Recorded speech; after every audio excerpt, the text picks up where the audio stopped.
Alarbi telo amby folo ny volana Desembre fito amby folo amby roa arivo dia atolotra ny araba Douglas Tobokovavy ankafaliana no erana aminao ary asaina mpanajana ianao anjoy hatramin'ny farany iray ny vaovao amin'ity takariva ity maromaro no entina amintsika ny sehatra sosialy izay tozara mampiteny monina mihitsy ny fiakaran'ny vidim-piainana ankehitriny nitondra ny fomba fijery ny momba azy io moa zany ny filoham-pirenena ny fanikevitra manodidina an'izay ihany koa no entin'ireo mpanao politika sy ny mpahay-toekarena hafa ihany koa ny vaovao eo amin'ny fiara-miasa Madagasikara amin'ny firenena vahiny ny lafiny sosialy samihafa ihany koa dia zany ho tanterana amintsika zany amin'ity takariva ity mandeha ny feo ankehitriny fa ho atao lavanty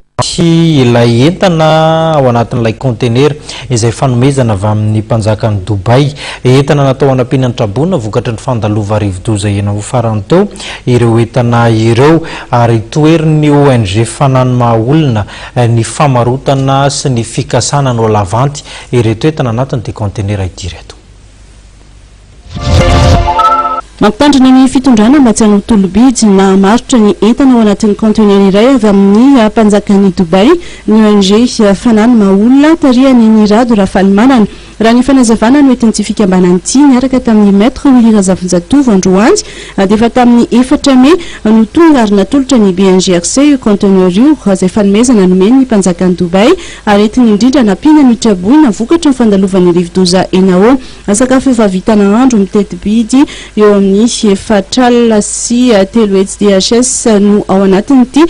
conteneur ity ary mbola tavela amin'ny serana amin'ny Tomasina ary inona ny vadika pozina fito volana teoria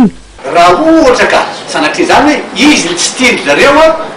manina ny malagasy mihoetraketrany sy panatahakazay za zany miteny araky ny teny teo fa hoe no mahavoaka anay sy maître maka angamba nefa ny amboniny zay alohan'ny mahavoaka anay dia malagasy koa zay to zay maha-malagasy zay toko koa hatramin'izay raha fantatrinareo mihitsy fa tsy ataoko amban'ny zavatra zany satria na ny vidina nanampitamorona tsy matahotra an'izany tsy mampanena zany fa ny any tiako fotsiny zany na tsy manana parti politika fa malagasy tsotra fotsiny fa raha mikasika ny vahoaka mikasika ny tanindrazako mitsangana foana zay to kanetany efa namena fanjakana ary ny adidin'ny fanjakana no mizaran'ireo amin'ny alalan'ny BNGRC ny zavatra tediavinay tsy hoe averenao aminay ny entana satria ny zavatra tediavinay fotsiny dia hoe mba meo rapport avy aminareo zay hoe aiza le vahoaka ny zaranareo anazy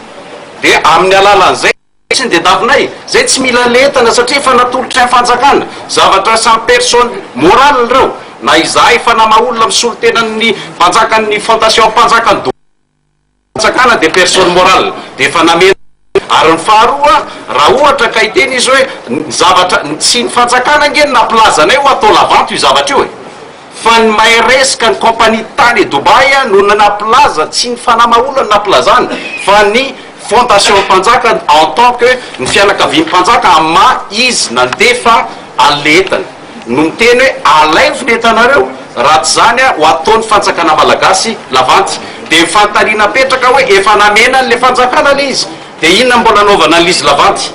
laza ny ONG fanahany maolona fa efa nomena ny fanjakana ary fanomezana ho an'ny malagasy ity conteneur ity ary tsy azy ireo intsoiny fanairana no entin'izy ireo taoriny fanambarana navoaka ny mpitatitra an-dranomasina mahaiksa fa atao lavanty ny entana ao anatin'ilay conteneur avy amin'ny mpanjakany Dubai.